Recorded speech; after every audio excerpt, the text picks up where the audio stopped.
వారం రోజుల క్రితం ప్రణయ్ బస్టాండ్ లో గాయత్రి కోసం వెయిట్ చేస్తూ ఉన్నాడు. గాయత్రికి ప్రణయ్కి మధ్య ఏ పరిచయం లేదు. మళ్ళీ రేపటి నుండి వారిద్దరి మధ్య మాటలు ఉంటాయో లేదో కూడా తెలియదు. అందరికీ నమస్కారం. ర్యాండమ్ వీడియో స్పాట్ కి స్వాగతం. నా కథ సిరీస్ లో భాగంగా ఈరోజు నేను ఇంకో కథతో మీ ముందుకు వచ్చాను. ఈ కథ పేరు బీరు బాటిల్. సో ఈ కథలోకి మనం వెళ్ళిపోదాం. ఈ కథను రాసిన వారు దత్తాత్రేయ రెడ్డి గారు. ఊరి సెంటర్లో ఉన్న టీ కొట్టు దగ్గర నిల్చొని 2 టీలు చెప్పాడు ప్రణయ్. గాయత్రి ఆ టీ కొట్టు ఎదురుగా ఇంటి గోడ మీద ఉన్న పోస్టర్ వైపు చూస్తూ నిలబడింది. ప్రణయ్ గాయత్రికి దగ్గరగా వచ్చి, ఏంటి ఆ పోస్టర్ వైపు అంతసేపు చూస్తున్నావు అని అడిగాడు. గాయత్రి చెప్పబోతుండగా కొట్టులో నుంచి అదే ఊర్లో 9వ తరగతి చదువుతున్న టీ కొట్టు గొరవయ్య కొడుకు రాము ఇద్దరికీ టీ ఇచ్చి వెళ్ళాడు. రాము ఇచ్చిన టీని సిప్ చేస్తూ గాయత్రి ఆ పోస్టర్లోని హీరో చేతిలో బీరు బాటిల్ పట్టుకోవడం చూస్తే మన వయసుకు చాలా మామూలు విషయంలో అనిపిస్తుంది కదా. కానీ అదే పోస్టర్ని రోజు ఎదురుగా చూస్తున్న రాము మనసులో ఎంత గందరగోళం ఉంటుందా అని ఆలోచిస్తున్నా అని చెప్తూ ప్రణయ్ వైపు చూసింది. దానికి ప్రణయ్, రాముకి కూడా అది ఒక మామూలు సినిమా పోస్టర్ లాగానే అనిపిస్తుంది, అంతకు మించి ఏమీ ఉండదు, నువ్వు చాలా ఎక్కువ ఆలోచిస్తున్నావు అని వాళ్ళిద్దరూ తాగిన కప్పులను అక్కడ కొట్టులో పెట్టి డబ్బులు ఇచ్చి బైక్లో టౌన్కి బయలుదేరారు. తొందరగా రూమ్కి వెళ్లాలన్న ఆలోచనలో బైక్ని ఫాస్ట్గా నడుపుతున్న ప్రణయ్ గాయత్రి మాట్లాడడం మొదలు పెట్టేసరికి నెమ్మది చేశాడు. టీ కొట్టు దగ్గర ఆమె ఎందుకు అలా మాట్లాడి ఉంటుందని అర్థం అవ్వసాగింది. తరువాత ప్రణయ్ గాయత్రిని బస్సు ఏ టైంకి బుక్ చేసుకున్నావు అని అడిగాడు. 9:30కి, ఇంకా 3 గంటలు ఉందిలే అంది. అప్పుడు గుర్తొచ్చింది ఆమెకి ఈ రోజు వెళ్ళిపోతున్న సంగతి. ఒక వారం రోజుల ముందు గాయత్రికి ప్రణయ్కి మధ్య ఏ పరిచయం లేదు. మళ్ళీ రేపటి నుండి వారిద్దరి మధ్య మాటలు ఉంటాయో లేదో కూడా తెలియదు. వారం రోజుల క్రితం ప్రణయ్ బస్టాండ్ లో గాయత్రి కోసం వెయిట్ చేస్తూ ఉన్నాడు. తను ఒక ఎన్జిఓ తరపున గవర్నమెంట్ ప్రాజెక్ట్ లో భాగంగా ఇక్కడ సెలెక్ట్ చేయబడిన రూరల్ స్కూల్స్ లో కంప్యూటర్ ట్రైనర్ గా వర్క్ చేస్తున్నాడు. 2 రోజుల ముందు ప్రణయ్ మేనేజర్ శివాని ఫోన్ చేసి గాయత్రి గురించి, గాయత్రి అడలసెన్స్ ఇష్యూస్ మీద చేస్తున్న రీసెర్చ్ వర్క్ గురించి చెప్పి ఆమెకి ఫీల్డ్ లో కాస్త హెల్ప్ చేయమని అడగడంతో అందుకు తను కూడా సరే అన్నాడు. ముందు రోజు గాయత్రితో ఫోన్లో మాట్లాడాడు.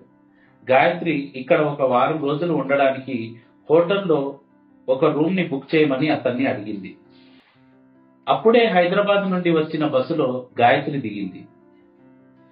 ఆమె లగేజీని చూడగానే ప్రణయ్కి ఆమె సిటీలో పుట్టిన అమ్మాయిలా అనిపించింది. తర్వాత గాయత్రిని లాడ్జ్ దగ్గరికి తీసుకెళ్లి ఈ టౌన్ లోనే ఇది బెస్ట్ లాడ్జ్ అని చెప్పాడు. ఆ లాడ్జిని చూడగానే గాయత్రికి చాలా అసౌకర్యంగా అనిపించింది. కానీ పైకి చెప్తే బాగోదని రూమ్ బాయ్ తో కలిసి రూమ్ ని చూడడానికి లిఫ్ట్ లో 3rd ఫ్లోర్ కి వెళ్ళింది. రిసెప్షన్ లోని సోఫాలో ప్రణయ్ కూర్చొని ఉన్నాడు. ఒక 5 నిమిషాల తర్వాత గాయత్రి కిందికి వచ్చింది. ప్రణయ్ ని దగ్గరగా పిలిచి, మీతో కాస్త మాట్లాడాలి అని. చెప్పండి, పర్వాలేదు. గాయత్రి రిసెప్షన్ టేబుల్లో కూర్చున్న వ్యక్తికి వినపడకుండా చాలా నెమ్మదిగా, రూమ్ అస్సలు బాలేదు, ఈ టౌన్ లో ఇదే బెస్ట్ అని మీరు అంటున్నారు, కానీ ఇక్కడ ఉండాలంటే చాలా కష్టంగా అనిపిస్తుంది, బయట ఎక్కడైనా రెంట్ కి ఒక రూమ్ చూడగలరా అని అడుగుతూ ప్రణయ్ ముఖం వైపు చూస్తే ఆమె అతని ఎడమ చెంప మీద ఉన్న డింపుల్ ని మొదటిసారి చాలా స్పష్టంగా చూసింది తను. అతని ముఖంలో చిన్న చిరునవ్వు కనిపించింది. అతను అదే నవ్వు ముఖంతో, ఇది చాలా చిన్న టౌన్, ఇక్కడ లాడ్జ్ లో రూములు ఇలాగే ఉంటాయి, ఈ విషయం నిన్ననే మీకు ఫోన్లో చెప్దామని అనుకున్నా, కానీ మీ మాటల్ని బట్టి చూస్తే మీరు నేను చెప్పిన విషయానికి కన్విన్స్ కాదు అనిపించింది, ప్రాక్టికల్ గా చూపిస్తే మీకే తెలుస్తుంది అని చెప్పలేదు. కానీ ఇప్పుడు మీరు ఏ టెన్షన్ పడొద్దు, నేను ఆల్రెడీ నా రూమ్ ఓనర్ వాళ్ళతో మాట్లాడాను. వాళ్ళ ఇంట్లోనే వాళ్ళతో పాటు మీరు ఉండొచ్చు అని చెప్పాడు. తెలియని వాళ్ళ ఇంట్లో ఉండాలంటే అని కాస్త సందేహంగా అతని వైపు చూసింది. వాళ్ళకి ఏ పట్టింపులు లేవు. వాళ్ళ పిల్లలందరూ ఫారిన్ లో ఉంటున్నారు. మీరు వాళ్ళతో బాగా కలిసిపోతారు. మీతో చాలా బాగా మాట్లాడతారు. ఇంకేమీ ఆలోచించకండి అని ప్రణయ్ భరోసా ఇచ్చేసరికి గాయత్రి కూడా సరే అంది. తర్వాత ఆమెను ఇంటి దగ్గరికి తీసుకెళ్లాడు ప్రణయ్. గాయత్రి బైక్ లో నుంచి కిందికి దిగుతుంటే ఆమె హ్యాండ్ బ్యాగ్ లో ఒక ఇంగ్లీష్ నవల కింద పడింది. ఆ పుస్తకాన్ని చూసి ప్రణయ్, మీకు పుస్తకాలు చదవడం బాగా ఇష్టమా అని అడిగాడు. నవలలు, లవ్ స్టోరీస్ చదవడం అంటే బాగా ఇష్టం. మరి మీకు? మీరేమీ అనుకోవద్దు. నాకు చదవడం అంటే అస్సలు ఇష్టం ఉండదు. చిన్నప్పుడు కేవలం చందమామ మాత్రం చదివాను. అది కూడా నాకు బాగా ఇష్టమైన విక్రమార్క బేతాళ కథలు కోసమే చదివేవాడిని అనేసరికి గాయత్రి చిన్నగా నవ్వింది. మొదటిసారి ఆమె నవ్వేసరికి ప్రణయ్ చూపులు ఆమె ముఖాన్ని కాసేపు ఎక్కువగా చూడడానికి ప్రయత్నించాయి. ఆమె పెట్టుకున్న ముక్కెర ముఖానికి ఇంకాస్త అందాన్ని పెంచింది అనిపించింది. తర్వాత ప్రణయ్ గాయత్రి ఇంటి ఓనర్స్ అయిన జానకీరామ్ దంపతులని పరిచయం చేశాడు. ఇద్దరి వయసు 50 పైనే ఉంటుంది.